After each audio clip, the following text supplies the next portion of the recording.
Alors du 25 septembre au 13 octobre sur ce site de Satori, ce sont les journées avec Volvo Trucks Consommer moins, dédiées à 2000 clients en France qui vont venir apprécier, essayer et à qui nous allons prouver l'intérêt de nos nouvelles technologies et de notre nouveau concept Fuel Eco, qui a pour objectif de faire descendre les consommations chez nos clients de l'ordre de 3 à 10%.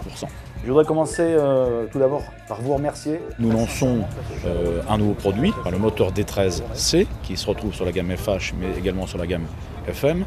Et sur ce moteur D13C, nous avons greffé un concept qui s'appelle Fuel Eco, qui donc, en plus de ce produit moteur et chaîne cinématique D13C, allie un outil de suivi de la consommation et suivi du comportement de la conduite des conducteurs, et allie également un conseil personnalisé qui permettra d'identifier les zones de progrès, camion par camion ou conducteur par conducteur. La journée se déroule autour de 3 ateliers. Le premier atelier technologique où nous allons expliquer à nos clients comment les nouvelles technologies moteur, chaîne cinématique permettent de baisser la consommation d'au minimum 3%. Le nouveau D13C est équipé d'un ensemble d'améliorations, notamment une pompe à eau à 2 vitesses, un compresseur d'air débrayable et un arrêt moteur automatique, le tout associé à la boîte de vitesse iShift 3e génération. Cet atelier est l'occasion également de rappeler l'impact des pneumatiques et de l'aérodynamisme sur la consommation. Le deuxième atelier est l'atelier baisser votre consommation en essai. Donc ils vont réellement pouvoir essayer sur l'intégralité de la gamme les différentes motorisations et apprécier ainsi leur performance. Descente à 16%, montée à 10%, grande ligne droite, le circuit permet d'essayer les véhicules dans toutes les configurations de route. Les clients ont pu apprécier le couple moteur du D13C, l'efficacité de la boîte iShift et de sa fonction iRoll, ainsi que le ralentisseur moteur VEB+. Et le troisième atelier, l'atelier Augmenter votre sécurité, où nous présentons les dernières technologies en matière de sécurité Volvo sur les nouveaux FH700.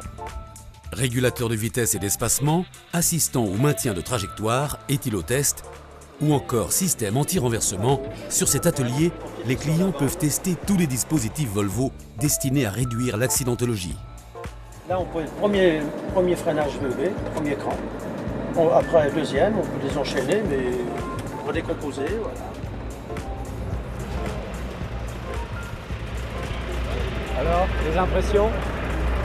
Très bon camion et très souple. Ça retient bien le VEB+, c'est formidable. Les correcteurs de trajectoire, tout c'est bien foutu. On se fait un petit peu peur parce que quand on n'a pas l'habitude du correcteur de trajectoire, là, j'avoue que... Et surtout, ce qui est bien, c'est l'angle mort, avec la voiture quand elle est sur la droite.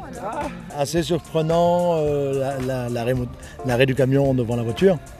C'est très surprenant, surtout la première personne qui l'avait fait. Bon, on était assis à côté. On voit la voiture quand même assez près. Touche à rien, touche à rien, touche à rien. À gauche, le double, le double. Là, la caméra n'y est plus, il va accélérer tout seul. On est quand même responsable de quelques conducteurs au sein de nos entreprises, donc il me paraît normal de se pencher sur le sujet. Et puis on sent aussi que c'est une demande de nos clients aussi, c'est-à-dire que c'est à la fois pour des raisons internes et puis des raisons externes aussi, où vis-à-vis de nos donneurs d'ordre, on se doit nous aussi de les suivre sur ce chemin-là. Oui, on sent l'évolution au niveau sécurité dont on a réellement besoin sur la route, dont les chauffeurs ont besoin.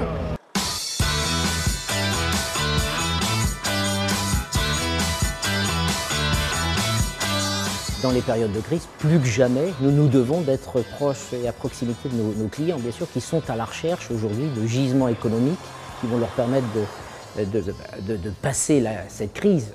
Et les gisements économiques dans le métier du transport ne sont pas nombreux. La consommation carburant en reste un.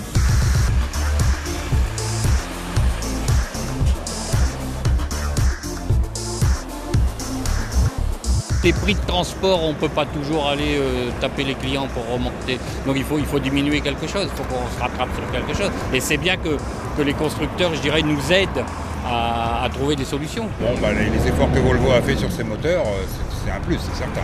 On a appris plusieurs choses sur les chaînes cinématiques, les économies de gasoil, puis le comportement des véhicules, le système de sécurité. Donc parfait, pour une très belle journée. D'accord, donc nous on va l'utiliser par le profil du... Pour les clients c'est super, ils attendent que ça, de connaître des nouveaux produits, se rencontrer entre eux et parler. Et puis les petits ateliers c'est vraiment très très bien pour eux. Heureusement qu'il y a des journées comme ça qui sont organisées, justement pour pallier au fait qu'on ait des a priori et des préjugés sur du matériel qu'on ne connaît pas en fait. Et donc là je suis très satisfait et puis je vous dis j'ai des nouveaux optiques pour l'achat de mes futurs véhicules. Nous voulions prouver que ce véhicule était aujourd'hui sur le marché le véhicule qui avait la meilleure consommation de carburant, en tout cas la plus faible, la plus basse. C'est pour ça que nous avons mis dès le mois de juillet chez certains clients en testimonial un certain nombre de véhicules qui ont parcouru 150 000 km et qui ont prouvé ce que nos ingénieurs nous avaient promis, c'est que ce véhicule aujourd'hui, comparé à l'ancienne génération, on va dire à la génération D13A, moins 3%.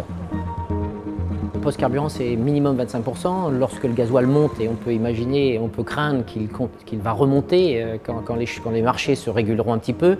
Je crois que le baril à $100, c'est pas que de l'histoire. Ça pourrait bien redevenir un futur ou peut-être un présent. Donc le poste carburant va osciller entre 25 et 30%. Donc il est bien évident que même si vous prenez 10%, ce qui n'est pas une utopie, ce qui n'est pas un rêve, 10% d'économie sur ce poste-là, c'est énorme quand on pense qu'un transporteur aujourd'hui c'est entre 1 et 2%, le résultat net c'est 1 à 2%.